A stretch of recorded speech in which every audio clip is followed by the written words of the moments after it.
Thank you. Thank you very much, Lieutenant Governor Newsom, Speaker Perez, President Pro Tempore Steinberg, Senate Republican Leaders Dutton, Assembly Republican Leader Conway, constitutional officers, members of the legislature, members of the Supreme Court, distinguished guests, and my fellow citizens. First of all, I want to thank all of you in this chamber for the cordiality and goodwill that you've extended to my wife and me during these opening days of what will be an extraordinarily difficult and wrenching legislative session. I also have to add one more note. Actually, this is my 8th State of the State speech. I know that because alone among Californians and other people, I have actually read these State of the State speeches. And I've actually found where people mix up inaugurations and State of the State speeches. So in preparation for this, I went back and I read them. Tedious, sometimes sobering, and a challenge to do better. So with that prospect in mind, I continue. California faces a crisis that is real and unprecedented. Each of us will have to struggle with our conscience and our constituencies as we hammer out a sensible plan to put our state on a sound fiscal footing, honestly balance our budget, and position California to regain its historic momentum. Although our state's economy has started to recover, we'll not create the jobs we need unless we put our own financial house in order. It's absolutely essential that we do our work boldly and without delay.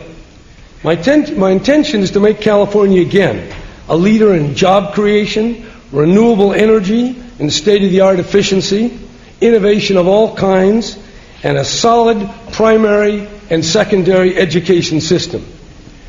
Our universities are world-renowned, and I intend to see that they continue to enjoy the respect of students and scholars throughout the world. We also have to restructure our criminal justice system, carefully realign state and local government functions, and streamline state government itself.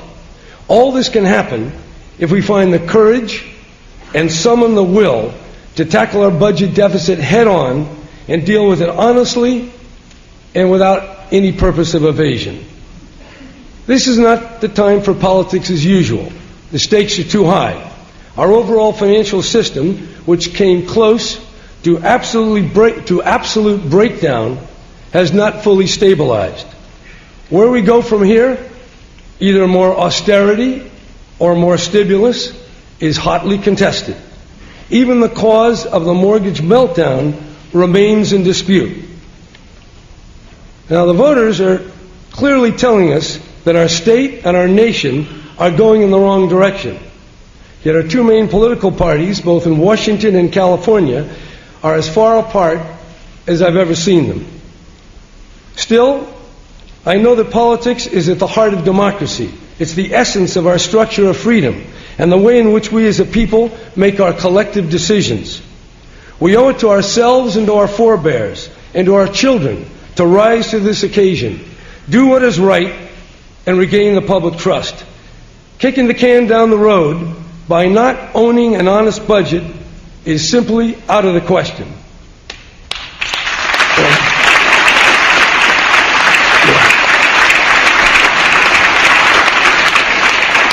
If you're a Democrat who doesn't want to make budget reductions in programs you fought for and deeply believe in, I understand that. If you're a Republican who's taken a stand against taxes, I understand where you're coming from. But this time, things are different. In fact, the people are telling us in their own way they sense something is profoundly wrong. They see that their leaders are divided when they should be decisive and acting with clear purpose. We're still a very rich society. In 2 years alone, Californians will have added more than $100 billion to their personal income. Yet our state's credit rating is the lowest of 50 states. Unemployment is higher than the national average, and some journalists are calling California a failed state. The Times call out for vision and for discipline. Discipline so that we live within the revenue which the state collects each year, and vision so that we rise above mere party, act as Californians first, and put our trust in the people. Under our form of government, it would be unconscionable to tell the electors of this state that they have no right to decide whether it's better to extend current tax statutes another 5 years or chop another $12 billion out of schools, public safety, our university, and our system of caring for the most vulnerable. Let me read you Article 2, Section 1 of the California Constitution. All political power is inherent in the people. Government is instituted for their protection, security, and benefit, and they have the right to alter or reform it when the public good may require. When democratic ideals and calls for the right to vote are stirring the imagination of young people in Egypt and Tunisia and other parts of the world, we in California can't say now is the time to block a vote of the people. In the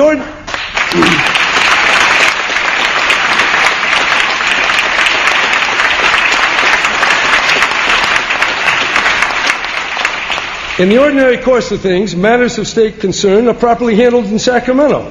But when the elected officials find themselves bogged down by deep differences which divide them, the only way forward is to go back to the people and seek their guidance. It's time for a legislative check-in with the people of California. And at this moment,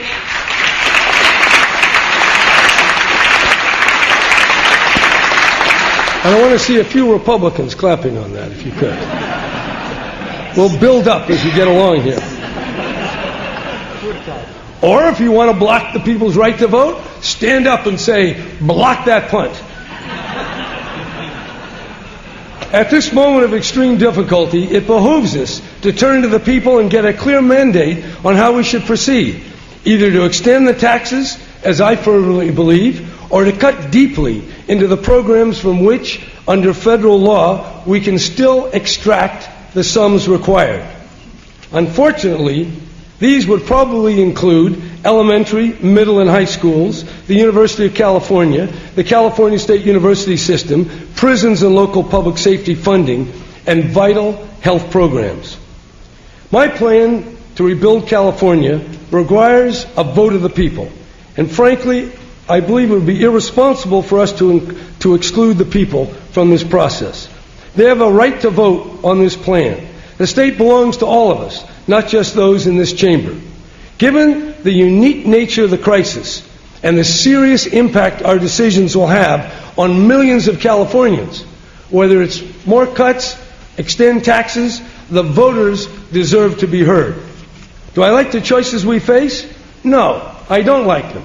But after serious study of the options left by a $25 billion deficit, the budget I proposed is the best that I can devise. If any of you, I mean that, if any of you have any other suggestions that you think are better, please share them with us. After all, we're in this together.